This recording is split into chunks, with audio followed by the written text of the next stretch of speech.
শিশু হাসপাতালে যারা কর্তৃপক্ষ রয়েছেন তাদের সাথে আমাদের কথা হয়েছে। তারা আমাদেরকে যে তথ্যটি জানিয়েছেন সবশেষ ২৪ ঘন্টায় হাম আক্রান্ত হয়ে ৫ জন শিশু কিন্তু এই হাসপাতালটিতে ভর্তি হয়েছেন এবং এখন পর্যন্ত আক্রান্ত অবস্থায় চিকিৎসাধীন রয়েছেন ৬৯ জন। যেটি আমাদেরকে হাসপাতালের পক্ষ থেকে অধ্যাপক ডাক্তার আতিকুল ইসলাম একটি তথ্য জানিয়েছেন যে ক্রমেই হাম আক্রান্ত রোগীর সংখ্যা কমছে।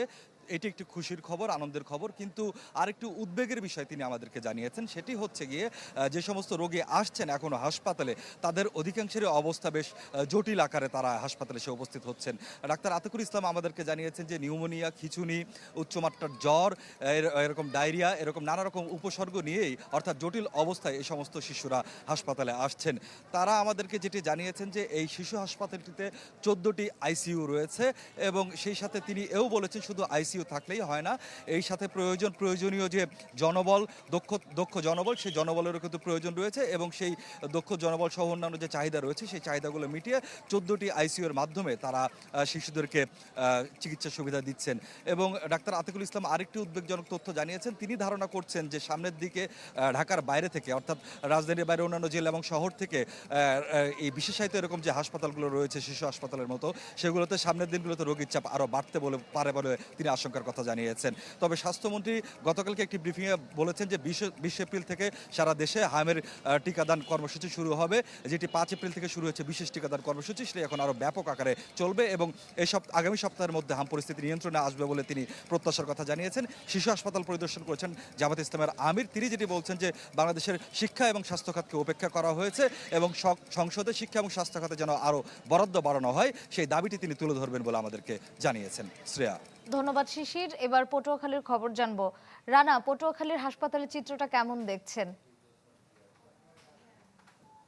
হ্যাঁ, শ্রেয়া, আমি এখন দাঁড়িয়ে রয়েছি পটুয়াখালী ২৫০ শয্যার যে হাসপাতাল রয়েছে সেই হাসপাতালের হামের যে আইসোলেশন ওয়ার্ড গঠন করা হয়েছে সেই ওয়ার্ডে আমি এখন আমি ভরসা রাখি হিরন স্মার্ট ওয়াটার পিউরিফায়ারে। দাঁড়িয়ে রয়েছি। আপনি আমার পেছনে কিন্তু দেখতে পাচ্ছেন আসলে রোগী যে বেড না পেয়ে কিন্তু রোগীরা বিছানা ফ্লোরে কিংবা বারান্দায় তারা কিন্তু অবস্থান করছেন।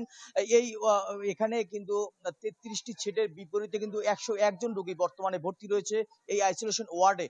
এই জেলার চিত্র যদি কথা বলতে হয়, জেলায় কিন্তু আসলে বর্তমানে ভয়াবহ আকার ধারণ করেছে। জেলা স্বাস্থ্য বিভাগের যে তথ্য রয়েছে সেই তথ্য মতে জেলায় এ পর্যন্ত কিন্তু ৭২ জন রোগী জেলার বিভিন্ন যে ইউনিয়ন স্বাস্থ্য কমপ্লেক্স গুলো রয়েছে সেই ইউনিয়ন স্বাস্থ্য কমপ্লেক্সে ৭২ জন রোগী ভর্তি রয়েছে। এছাড়া পটুয়াখালী ২৫০ শয্যার যে হাসপাতালের ৩৩ বেডের যে আইসোলেশন ওয়ার্ড গঠন করা হয়েছে সেই ওয়ার্ডের কিন্তু চিত্র আপনি দেখতে পাচ্ছেন যে আসলে এখানে তিল ধারণের কোনো ঠাঁই নেই। ফলে ফলে যে রোগীরা রয়েছেন এবং এখানকার যে দায়িত্বরত নার্স ডাক্তার যারা রয়েছেন তারা কিন্তু চিকিৎসা দিতে হিমশিম খাচ্ছেন। কথা বলেছিলাম যে হাসপাতালের তত্ত্বাবধায়ক রয়েছেন, তার সঙ্গে তিনি বারবার বলছিলেন যে তাদের ২৫০ শয্যা বিশিষ্ট হাসপাতাল, সেই হাসপাতালে বর্তমানে প্রায় ৯০০-র উপরে রোগী ভর্তি রয়েছে। ফলে কিন্তু তাদের চিকিৎসকরা এবং নার্সরা চিকিৎসা দিতে তারা হিমশিম খাচ্ছেন। এছাড়া কথা বলেছিলাম জেলার স্বাস্থ্য বিভাগের সাথে। স্বাস্থ্য বিভাগ যেমনটি বলছিলেন যে আগামী ২০শে এপ্রিল তাদের যে হামের টিকা কার্যক্রম সেটি শুরু হবে। ফলে এতদিন এখনো পর্যন্ত পটুয়াখালীর যে শিশুরা রয়েছে এই শিশুরা কিন্তু হামের টিকা এখনো পায়নি। ফলে দিন দিন কিন্তু আসলে হামের আক্রান্ত শিশুর সংখ্যা কিন্তু দিন দিন বৃদ্ধি পাচ্ছে। পটুয়াখালী হাসপাতালে বর্তমানে ১০১ জন রোগী কিন্তু আসলে হামের উপসর্গ নিয়ে ভর্তি হয়ে চিকিৎসা নিচ্ছেন। আমার সামনে থেকেই কয়েকজন রোগী কিন্তু আসলে গুরুতর অসুস্থ হয়ে তারা বরিশাল সহ ঢাকার বিভিন্ন হাসপাতালে উন্নত চিকিৎসার জন্য তারা সেখানে চলে যাচ্ছেন। শ্রেয়া, এই ছিল পটুয়াখালী থেকে সর্বশেষ। ধন্যবাদ রানা। দর্শক, ঢাকা ও পটুয়াখালী থেকে সহকর্মীরা যুক্ত হয়ে জানাচ্ছিলেন হাম পরিস্থিতির খবর।